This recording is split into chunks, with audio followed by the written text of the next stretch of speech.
अमिताभ बच्चन बॉलीवुड का एक ऐसा एक्टर जिसे आज के टाइम पर बॉलीवुड का भगवान कहा जाता है। लेकिन एक समय ऐसा भी था जब अमिताभ बच्चन जिंदगी और मौत। अमिताभ बच्चन का मन तो कभी एक्टर बनने का था ही नहीं। उनका मन तो रेडियो में आरजे बनने का था, लेकिन किस्मत ने वहाँ भी साथ नहीं दिया।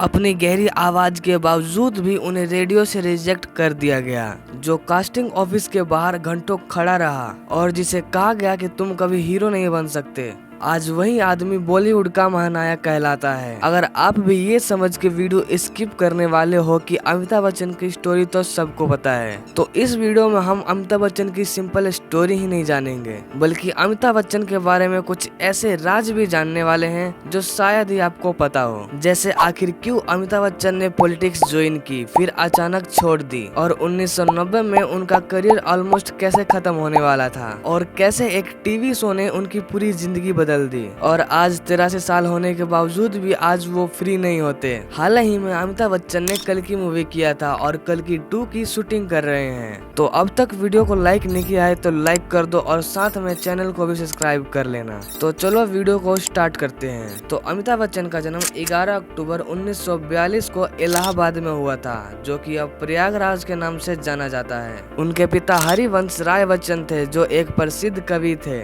उनकी माता का नाम तेजी बच्चन था, जो एक सोशल वर्कर थी। लिटरेरी बैकग्राउंड से आने के कारण अमिताभ बच्चन के अंदर बहुत ही डिसिप्लिन था। स्कूलिंग उन्होंने शेरवुड कॉलेज से किया था, जो नैनीताल में है, और किरोड़ीमल कॉलेज दिल्ली यूनिवर्सिटी से उन्होंने बीएससी की डिग्री ली। बचपन से ही वो काफी सीरियस और डिसिप्लिन स्टूडेंट थे।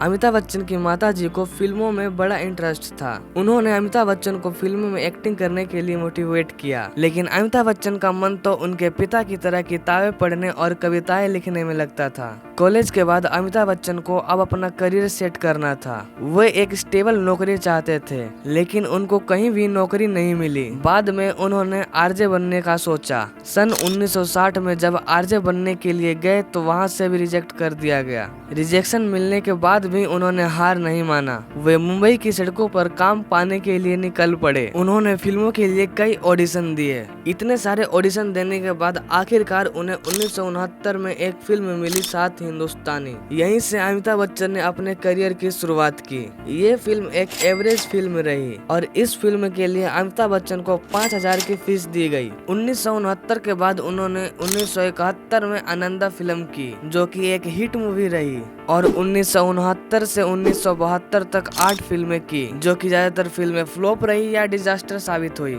इतने सारे फ्लॉप मूवी देने के बाद उन्हें फ्लॉप स्टार भी कहा जाने लगा। लेकिन फिर आया 1973 और इस साल ने अमिताभ बच्चन की जिंदगी फिर से बदल दी, क्योंकि इस साल जंजीर मूवी रिलीज होती है, और इस फिल्म में उनका सीरियस और इंटेंस रोल था, जो लोगों को काफी पसंद आया। और इसी फिल्म के बाद उन्हें एंग्री यंग मैन का टैग मिल गया। ऑडियंस को उनका ये स्टाइल बहुत ही पसंद आया। इसके बाद से ही अमिताभ बच्चन ने शोले जैसी ब्लॉकबस्टर मूवी दी, जो आज भी एक आइकॉनिक मूवी मानी जाती है, और उसके बाद दीवार और डॉन जैसे हिट मूवी दी। इन तीनों मूवी के बाद अमिताभ बच्चन को बॉलीवुड का सबसे बड़ा सुपरस्टार कहा जाने लगा।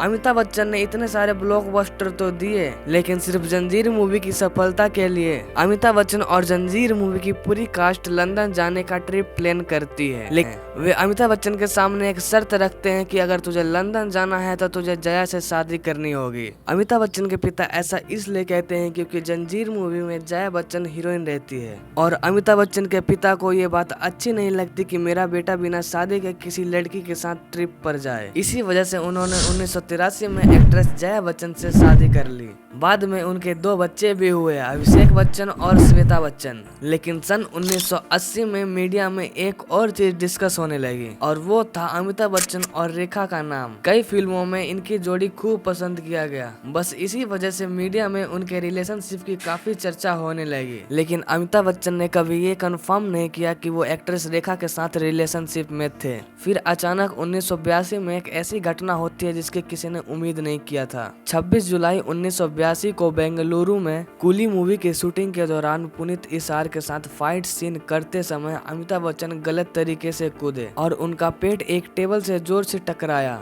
जिससे उनकी आंतों को गंभीर चोट लगी और भारी खून बहा। उसी 84 में अमिताभ बच्चन ने पॉलिटिक्स में भी एंट्री ली। उन्होंने राहुल गांधी के समर्थन में कांग्रेस पार्टी की तरफ से इलाहाबाद में चुनाव लड़ा और अपनी इतनी बड़ी फैन फॉलोइंग की वजह से रिकॉर्ड ब्रेकिंग जीत भी हासिल की। लेकिन सन 1987 में उनका फोर्स घोटाले में नाम आता है, जिसके बाद अमिताभ बच्चन को भी समझ में आ जाता है कि जो फिल्मों में राजनीति दिखाई जाती है वो रियल लाइफ में भी होती है, जिसके कारण वो अपने पद से इस्तीफा दे देते हैं और वापस अपना काम करने लगते हैं। लेकिन सन 1995 में अमिताभ बच्चन एक कंपनी स्टार्ट करते हैं और कंपनी का नाम रखते हैं अमिताभ बच्चन कॉरपोरेशन लिमिटेड। लेकिन बाद में इसका नाम बदल के एपी कॉर्प रख दिया जाता है। इस कंपनी का motive film making, event management जैसे काम थे। अमिताभ बच्चन इसमें लगभग 60 से 61 करोड़ रुपए लगा देते हैं। ये कंपनी अपने पहले साल एक टीवी शो चालू करती है और कुछ साउथ इंडियन मूवी को हिंदी डब्ड करके दोबारा बेचती है और पहले साल में ये कंपनी 15 करोड़ का प्रॉफिट करती है। उसके बाद अमिताभ बच्चन सोचते हैं कि लोगों को और अच्छे कंटेंट देंगे और उसी साल एक British company Miss World contest organise करती है और वो अमिताभ बच्चन की कंपनी को इवेंट मैनेजमेंट के लिए अप्रोच करती है। अमिताभ बच्चन भी ये सोच के हाँ कर देते हैं कि लोगों को कुछ नया भी मिल जाएगा और अपना स्पॉन्सर भी बढ़ जाएगा। लेकिन सब इसका उल्टा होता है। लोग उस समय ऐसे भी मॉडर्न नहीं थे कि मिस वर्ल्ड को अपना सके। उल्टा जिस लोगों को इसके बारे में पता चलता है वो और इसका बाइकआउट करता। इसी वजह से जहाँ ये इवेंट बेंगलुरु में होने वाला था वहाँ से शिफ्ट करके ईस्ट अफ्रीका का कर दिया जाता है, जिससे जो इवेंट का खर्चा 15 करोड़ था वो बढ़कर 40 करोड़ हो जाता है, जिसके कारण उनकी पूरी कंपनी दांव पर लग जाती है। जैसे तैसे ईस्ट अफ्रीका में इवेंट तो हुआ लेकिन एक भी स्पॉन्सर नहीं आया, जिससे कंपनी को बड़ा लॉस हुआ। ऐसे में अमिताभ बच्चन ने सोचा जो हुआ सो हुआ, लेकिन अब ऐसी फिल्म बनाएंगे जिससे वो अपने लॉस को रिकवर कर पाए और सन 1996 में एक फिल्म बनाते हैं तेरे मेरे सपने, जिसमें उन्होंने अरशद वारसी और चंद्रचूड़ सिंह जैसे नए एक्टर को लॉन्च किया। इस फिल्म से बॉलीवुड में डेब्यू करने के बाद तो एक्टरों की किस्मत चमक गई, लेकिन अमिताभ बच्चन को इससे भी फायदा नहीं हुआ।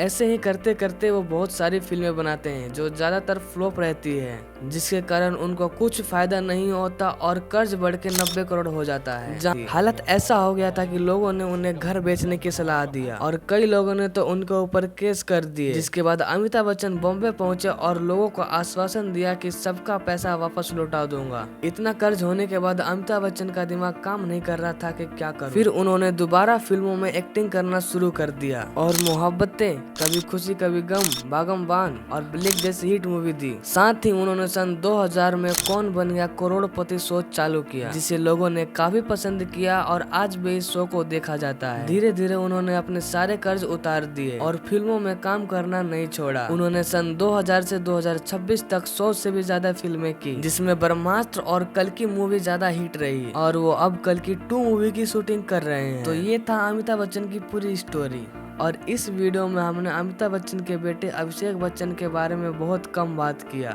क्योंकि अगर हम अभिषेक बच्चन की भी स्टोरी बताते तो वीडियो कुछ ज्यादा ही लंबी हो जाती। अगर चाहोगे तो मैं उनके ऊपर एक अलग वीडियो बना दूंगा, बस कमेंट में लिख देना। अगर किसी दूसरे एक्टर के ऊपर वीडियो देखना चाहते हो तो वो भी बता देना। मिलते हैं अगली वीडियो में।